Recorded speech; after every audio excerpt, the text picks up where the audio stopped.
Kenalkan, nama saya Erlangga Inggende Bisma Pratama, NPM 1301111800094. Pada video kali ini saya akan membedah ikan untuk melihat dari sistem pencernaannya. Untuk alat dan bahannya, di sini saya sudah menyiapkan satu ekor ikan mas yang masih segar dan baru mati. Lalu di sini juga ada hand spoon, pisau, dan surgical set.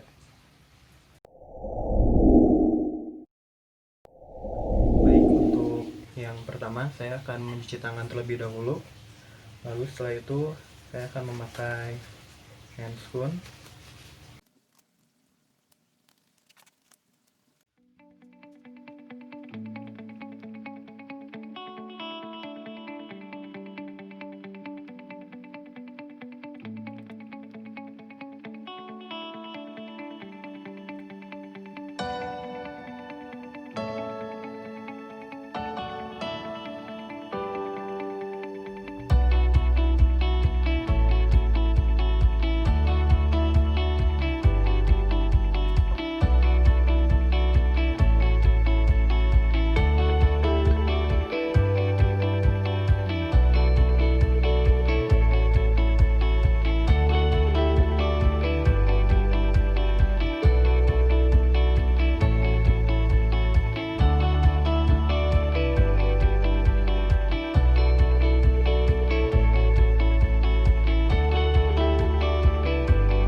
Ya, jadi di sini sudah ada kepala dari ikan tersebut.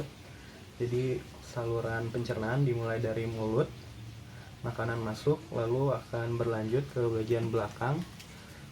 Terlihat seperti ada lubang sini kurang lebih. Nah, lalu saluran itu akan berlanjut ke bagian pencernaan, saluran pencernaan. Di sini ada stomach atau lambung dari ikan, lalu akan menyatu ke intestine ke bawah. Lalu di sini ada pylori trachea. Ini merupakan organ aksesori pencernaan pada ikan yang berfungsi mensekresikan enzim-enzim untuk mencerna makanan dan akan keluar melalui anus di sini. Bisa kita lihat ini dari rongga perut dari ikannya juga sudah kosong. Dan di bagian abdominal cavity pada ikan juga terdapat swimming bladder yang berbentuk seperti balon. Ini berfungsi untuk mengatur ikan mengambang atau menyelam ketika berenang.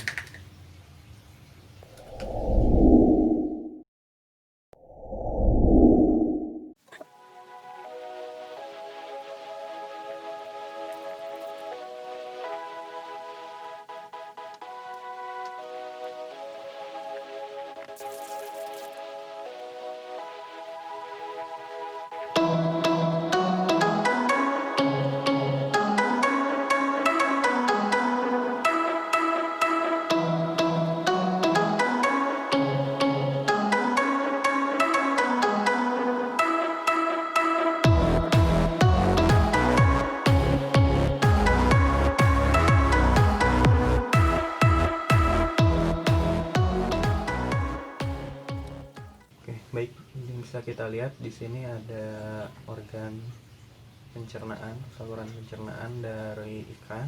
Ada stomach atau lambung, lalu akan berlanjut ke bawah, intestine atau ke usus. Lalu di sini ada liver, lalu di sini juga ada gonad atau alat perkembangbiakan dari ikan. Dari sisi sebelahnya lebih terlihat jelas saluran pencernaannya memanjang dan akan berakhir di anus pada ikan tersebut.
pada percobaan ketiga kali ini dengan menggunakan teknik yang berbeda.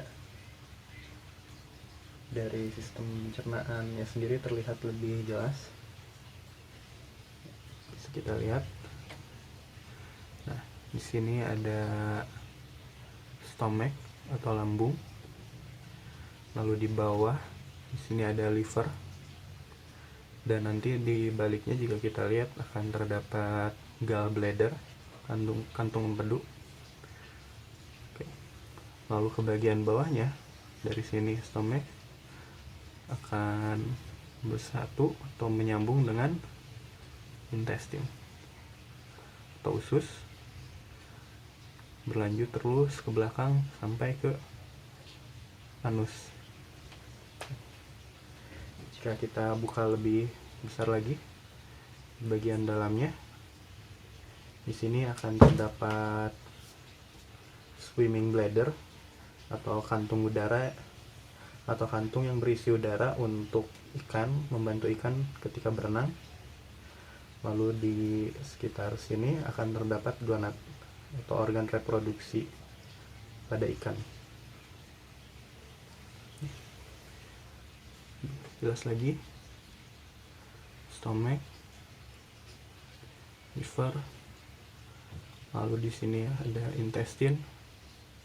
Nah, lalu saluran yang menghubungkan antara stomach dengan intestine akan ada sebuah saluran yang dinamakan pyloric caesea. Itu adalah organ aksesori dalam pencernaan ikan yang berfungsi untuk mensekresikan dari enzim-enzim untuk membantu pencernaan pada ikan. Oke, jadi dari hasil pengamatan yang telah dilakukan pada organ pencernaan yang dimiliki oleh ikan, bisa kita lihat ada beberapa kesamaan antara organ pencernaan di ikan dengan di manusia, yaitu ada lambung atau stomach dan juga intestine. Walaupun mungkin dari segi struktur dari stomach pada ikan jauh lebih besar secara komposisi dibandingkan dengan intestinnya. Sedangkan pada manusia seperti kita ketahui dari ukuran lambung cukup kecil jika dibandingkan dengan intestin yang sangat panjang. Lalu selain itu juga dari aksesori organ pencernaannya juga terdapat beberapa kesamaan, yaitu dari kantung empedu atau gallbladder yang dimiliki oleh manusia dan juga ikan. Lalu ada sedikit perbedaan mungkin di pankreas atau organ yang menghasilkan enzim pada manusia, di mana ikan tidak memiliki pankreas, dan sebagai gantinya ikan memiliki pyloric caesea yang juga mensekresikan enzim-enzim pencernaan. Selain itu, dari esofagus pada ikan juga tidak terlalu tampak, dan jika dilihat antara jarak dari bukaan mulut dari ikan dengan lambung juga cukup dekat, sehingga dari esofagus ikan juga lebih pendek. Lalu dari ikan sendiri memiliki intestin yang bisa dibilang cukup pendek, dengan pembuangan juga melalui anus, sama seperti pada manusia. Baik, sekian video dari saya. Terima kasih.